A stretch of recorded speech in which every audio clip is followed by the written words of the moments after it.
Hei kaikki ja mukavaa lokakuun alkua. Teemu on jälleen täällä kameran takana ja kameran edessä on Apple Watch, se alkuperäinen malli, ei Series 1 tai Series 2 versio, josta löytyy nopeampi S2-järjestelmäpiiri. Tällä videolla olisikin tarkoitus katsoa WatchOS 3.0 uudistuksia. Käydään läpi oikeastaan 3 aluetta. Nämä ovat uudet kellotaulut, dock ja uudet sovellukset.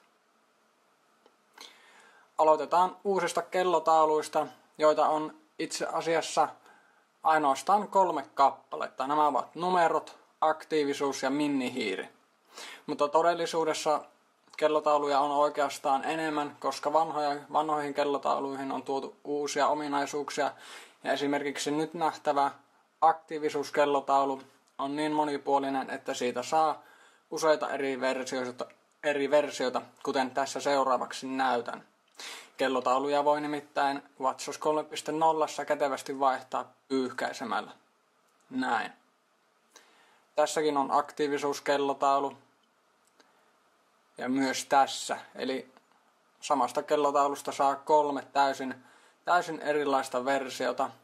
Joten periaatteessa uusia kellotauluja on siis enemmän kuin ne viralliset 3 kappaletta. Ja se seuraava uusi kellotaulu on numerot. Eli tämä oli aktiivisuuskellotaulu ja tässä on numerot, joka on erittäin pelkistetty. Siinä näkyy tunti ja sekä siihen voidaan lisätä ainoastaan yksi ainoa komplikaatio. Eli tietolähde, kuten sää tai jokin kolmannen osapuolen tietue. Ja viimeisenä uutena kellotauluna on siis minihiiri, joka osaa myös lausua ajan. Kello on 3.24. Ja kuten tässä nähtiin, niin mikkihiirestä on tullut uusi versio, mustavalkoinen, ja sekin osaa 3.25. kertoa ajan. Aikaisemminhan mikkihiirestä oli tarjolla ainoastaan värillinen versio, mutta nyt on myös klassinen mustavalkoinen tarjolla. Eli tätä tarkoitin sillä, kun sanoin tuossa aikaisemmin, että vanhoihin kellotauluihin on tuotu uusia ominaisuuksia. Tämä koskee esimerkiksi XL-kellotaulua, johon pystyy nyt tuomaan yhden komplikaation ja näin muokkaamaan sitä hienosti esimerkiksi päivämäärän ajan rinnalle. Näin Apple on uusinut ja mahdollistaa kellon paremman kustomoimisen. Seuraava uusi ominaisuus on dock, johon päästään käsiksi tästä löytyvästä napista. Aikaisemmin siitä löytyi Ystävät-sovellus, mutta se on nyt pois ja dock on tullut sen tilalle. Dock on valikko, johon voi asettaa 10 sovellusta, jotka toimivat taustalla ja avautuvat heti. Eli ne ovat jatkuvasti muistissa ja avautuvat heti, eli niitä on erittäin helppo ja nopea käyttää.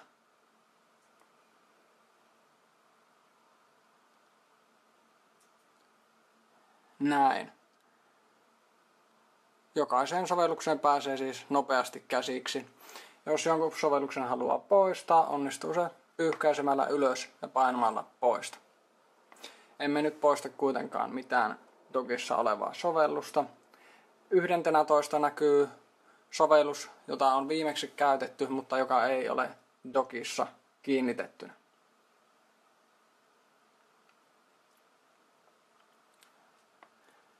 Näin. Sen jälkeen uudet sovellukset. Niitä on periaatteessa 3 kappaletta: hengitys, syke, muistutukset. Eli lähdetään liikkeelle vaikka sykkeestä. Eli sykkeen mittaaminen tapahtuu nyt täysin omalla sovelluksella. Sitten on hengitys.